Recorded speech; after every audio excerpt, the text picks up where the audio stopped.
All right, the regular beer project, Schlitz, double down, which means like a deep focus on the beer.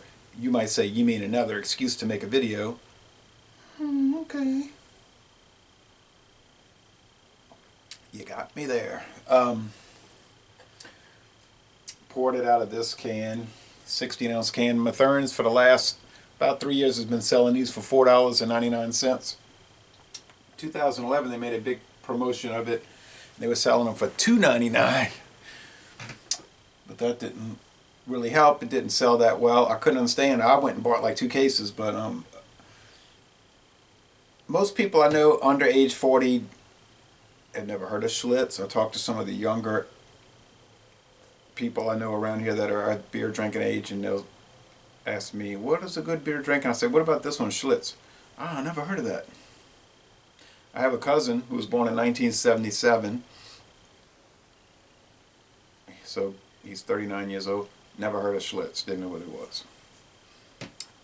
Gusto guy, it's when they were pushing classic 1960s formula, when that came out in 2007, but really went on the market widespread in '08.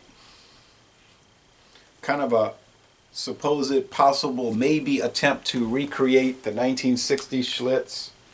They didn't have the recipe, but they got some old people that used to work for the brewery and tried to make it taste like it used to taste. And you say, what do you mean? It's a convoluted and weird story.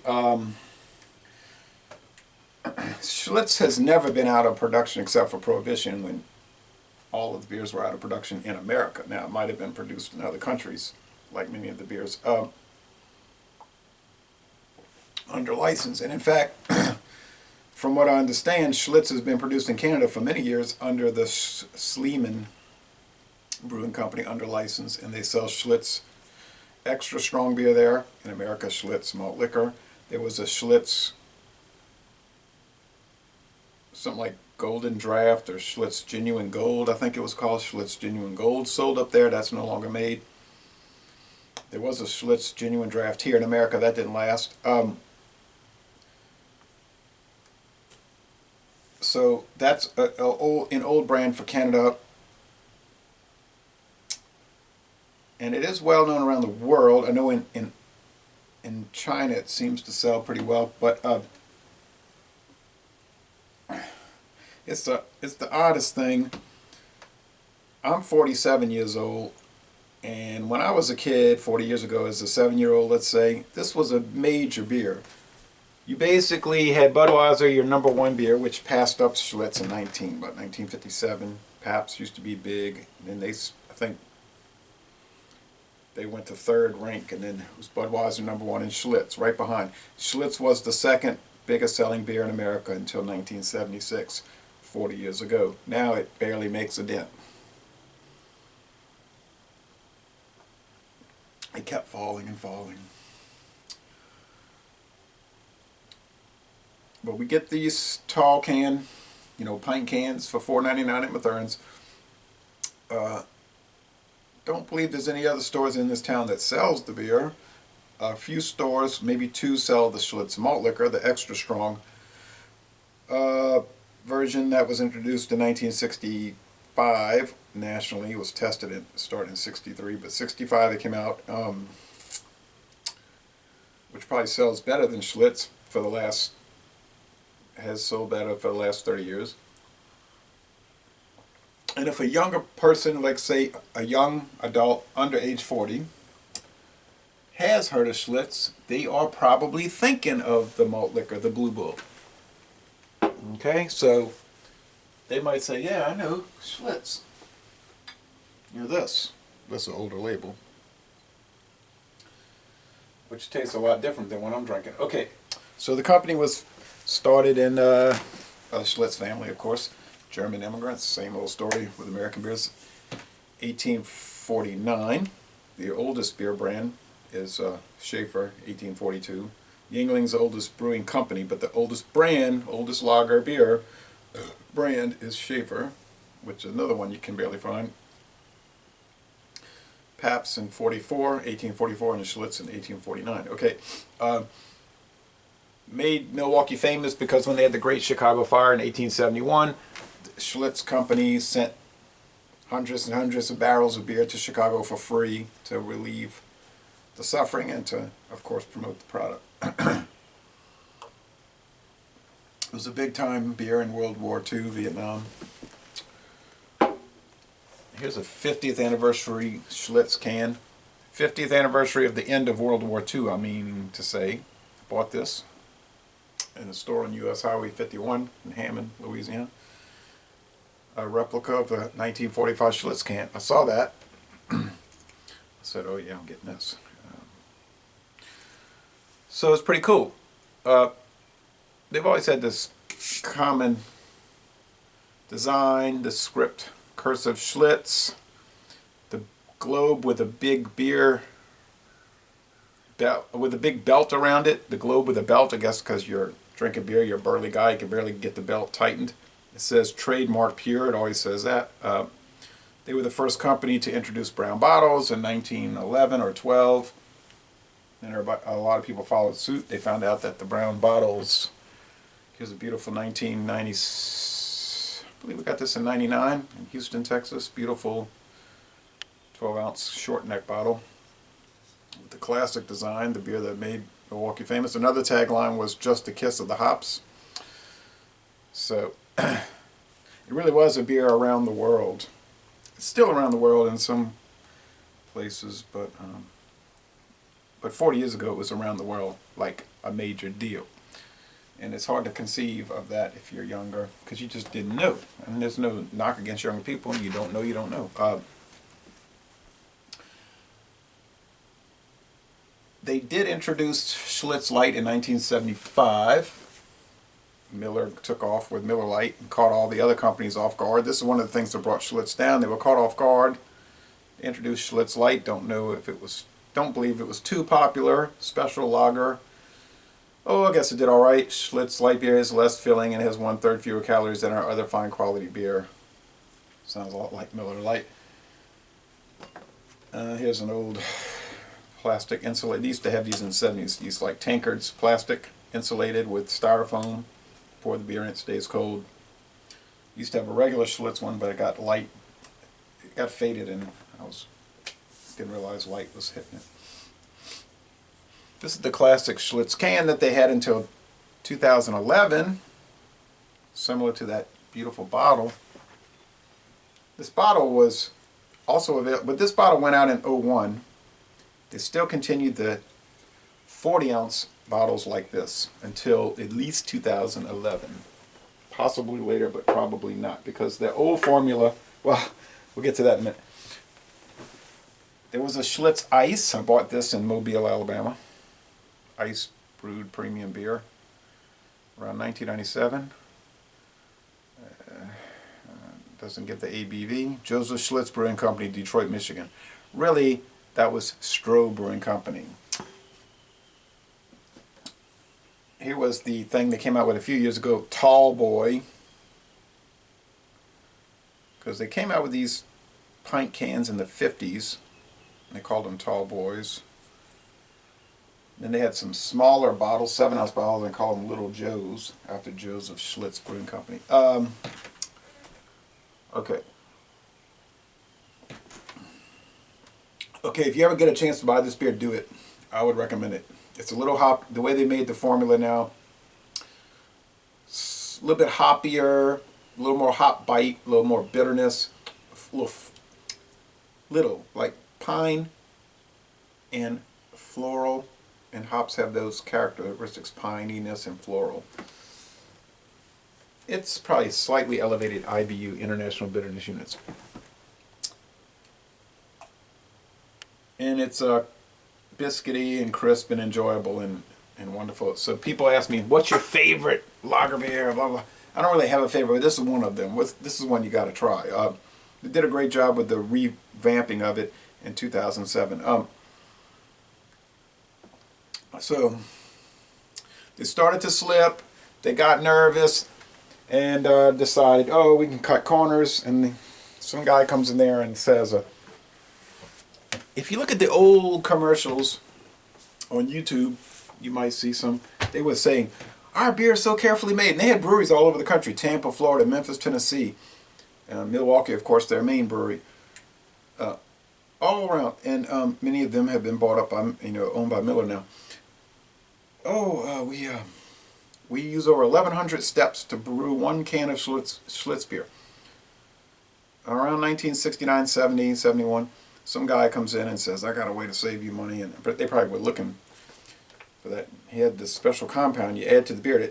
Add it to the beer while it's brewing and aging, and it accelerates the process, the aging process. So they said, oh yeah, we can do this. And they kept adding a little more of it, and it was speeding up the process, and it didn't make the beer taste different. Apparently it tasted the same. But they added too much of it, so it started making like this solid gelatinous substance in the beer. And around 1976, 75, 76, people were noticing, like, what is this stuff in this beer? And it was like a talk about it in the media.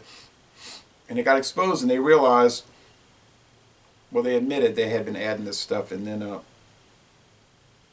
Schlitz leadership team, the owners said, okay, we cannot sell this. So it came out in the news that they had dumped 500,000 barrels of Schlitz beer down the drains in Tampa, Florida. And it was a huge scandal. And the company started to collapse. And that's a lesson. You don't screw with your product, okay? And so then Anheuser-Busch and all the rest say, we don't add stuff to our beer. Anheuser-Busch was putting all natural, no additives and preservatives like some other people. And then I believe it was exposed around the same time that Miller Lite had a lot of additives. So that was sort of a scandal. So then, something like that happens. Lots of heads are going to roll. Many people lost their jobs. Schlitz was still a big, powerful company, so they still got the TV ads. And I remember growing up 10 years old and seeing these. You watch any football game in 1978, you're going to see Schlitz television ads. I mean, and they had all the not the memorabilia, but the apparel, the bikinis, the surfboards, the beach towels, the caps, everything. I mean, you just saw this T-shirts all over the place, and they would promote things. Pontchartrain Beach this weekend. Schlitz has buy one get one free rides or whatever. So it was a big company like Miller, Coors, and Anheuser-Busch, but they was in trouble. They brought in this new guy who was a retired brewmaster, Frank Sellinger, and he knew what he was doing. And he said, "Okay, let's cut the crap. We're going to make the beer right again. This is garbage. We cannot. I mean, the idea of adding stuff to the beer is garbage." So they started in 1977, I'm pretty sure that was the year, revamping it, making it better. And that was what you had here from 77 to 2011, this Schlitz beer, the one that I was familiar with. It was pretty dry. I mean, it was a dry beer. But it was good. I mean, it was super crisp. It was good. It was balanced. And if you watch Hoggy, he retired from beer review, and he was very impressed with it. Here's a LSU football program. I went to a game that year, and okay, Schlitz, New Joseph Schlitz Brewing Company. You see, old Milwaukee. That was their budget beer, and there's Schlitz malt liquor, Schlitz Light, still around, but sliding every year. 76, 77, 78, 79, 80, 81. They're there, but they're going down. I have those two 1981 and 82 pro football guides. My father picked those up at the gas station. Just be on the counter when you were checking out, paying for gas. They didn't have to pay at the pump. Paid inside. And he brought that to me, and you could write the scores down for each week's games, which I did. But at the time, you're not thinking Schlitz is going to go away. And in fact, you didn't think about it at all. It wasn't, oh, this is Schlitz. You just say, oh, this is Pabst, the real taste of beer. Okay. It's simply just something you got from the gas station, and it's a big company that sponsored it or made the brochure. And Michelob Light. Okay, these old things have great ads in them. And that's an interesting brochure because the 1981, the 82 has a lot of nice pictures. In 82, they came out with a new Schlitz look, a more red, and I don't have that in my collection. Stupidly, I did not buy those. I had a chance to buy it at the store in 96, and I said, I'll go back next time I get paid and get it. Went back, and the new burgundy, or the old burgundy, had come back. From 82 to 96, they had more of a bright red label for the light and the regular. And I was just kicking myself still 20 years later that I didn't buy that. But you don't know. So I'm trying to find an ad in here. So, oh, Heineken, okay. So, fine. Well, we're going through a lot of interesting things here. Coors. Let me tell him I'm doing a video. Hello? I'm fine. I'm doing a beer video. Can I call you back? All right, bye. So, Coors. I love those old early 80s tall neck bottle. It's like a short, tall neck. The neck goes up to almost, it's an odd shaped bottle. But they sponsored the Who's. There was a rock series called Schlitz, Schlitz Rocks America, or Rock Across America, and they would sponsor these big time rock concerts. Believe it was probably the first time that the rock concerts were corporate sponsorship. And I remember there was talk about that in the news. These companies sell out. I mean, these bands are selling out. Of course, the Who had spoofed that even back to the 60s. The Who sell out first draft pick. See? Ads everywhere. So, they sponsored the Who's 1982 tour, the Eminence Front, I believe that was, tour. They sponsored Fleetwood Mac's 1982 Mirage tour. Okay, so this is a company that was struggling, but still in 82 they had the, the money to put this kind of stuff on. Here's an old glass. You can get these at garage sales for like 25 cents. I kid you not. That's about how much I paid for these. And so they had a strike, and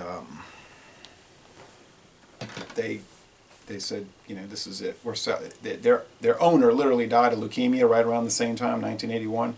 The family was very discouraged by what was going on. They were, I guess, tired of the struggle or something, whatever. But, they wanted. There was a lot of internal humbug, whatever. But what happened was Stroh Brewing Company, a smaller company, came along and agreed to buy them out. And Schlitz tried to resist it. Apparently, Stroh bought up enough stock, and somehow they got control of the company. It was a big, kind of a hostile takeover, so to speak. But okay, so 1982, Stroh's acquired him, and they said there was an article in some magazine. The minnow swallows the whale. Stroh's thinking, we're going to take this over and we're going to take all these brands, we're going to revitalize them. But Stroh's never could even hardly pay the debt that they had to pay. They borrowed so much money to get control of Schlitz. They never could sell enough beer to pay off the debt, and they just started to sink. So they were struggling already in 82. They should have never bought Schlitz, but they did, and then it just pulled them down, and they could never get any momentum, and they just continued to slide. And the ultimate buyout group, Pabst Brewing, which was taken over by Paul Kalmanowitz. He was a corporate raider, very ruthless, and he had bought Pabst Brewing in, I believe, 1984, and he died. But his family continued to control Pabst, and they were very aggressive, and they bought out all these struggling beer companies, and they would cut costs like mad, just like fire everybody and shut all the breweries down. And they really wanted the brands. They wanted those brands, the rights to the brands and the recipes. They had a negative outlook on overhead anyway. It seems like the Pabst people did not really think that overhead was such a good thing, and that there was a lot of excess capacity in the the beer industry. And so they started to get into cahoots with Miller. And in 1999, like I say, Pabst stepped in, they bought Stroh's, and then they made this big deal with Miller. And They turned over many breweries to Miller and shut down the other ones or sold them off, like the one in Memphis and in La Crosse, and then well, they other ones, and they other ones became Miller breweries. And so Pabst seems to have done pretty well in the last 17 years with what you call it, virtual brewing. Like they own all the recipes and they have a headquarters and they pay Miller and City Brewing to do all their stuff and some other companies to do their stuff. And seems to be working. They have started some new boutique breweries where they're brewing some of their more craft beers like Ballantine IPA and the new Pabst Tankard Ale. Supposedly they're bringing back Pabst Ondecker, which is like their ultra premium beer. And they might bring back the Schlitz Erdinger, which was a sort of like a craft beer from the 1890s that they continued to make until the 80s at least. It was no adjuncts and expensive malts and everything that really tasty beer that nobody bought, kind of thing. It's the same situation today. The craft beer people won't try Schlitz because they're automatically not going to like it. When I say the craft beer people, I mean I do craft beers all day, every day, right? But I'm saying the people that just won't go there. Now, Dave, the beer professor, told me I just never liked those kind of beers. When I was 18, I didn't like them. You can't disparage that because you got to drink what you like. You're not under some obligation to drink mass-produced beers. You're not under obligation to drink craft beers, on the other hand, either. Or you can be like me and drink both. Whatever, it doesn't matter. I know some people that drink only light beer. And they're satisfied to simply explore that. No problem with that.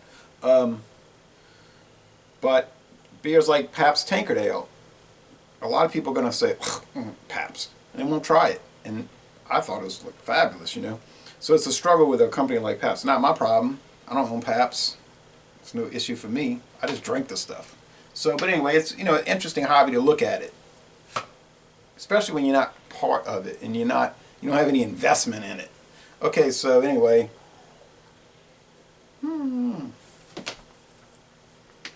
sorry for the long video, but it's interesting that it's like I'm sitting down talking to you like we're hanging out somewhere, but we can't because you live in Maine and I live in Louisiana, right? So this is about the only way we can discourse adequately. So you could literally do a beer hobby of collectibles and focus only on Schlitz, and you would have rooms full of bottles and cans and keychain openers and coasters and t-shirts and everything only with Schlitz. You might be able to buy some Schlitz caps like I bought here and shirts. I bought this from the Schlitz website.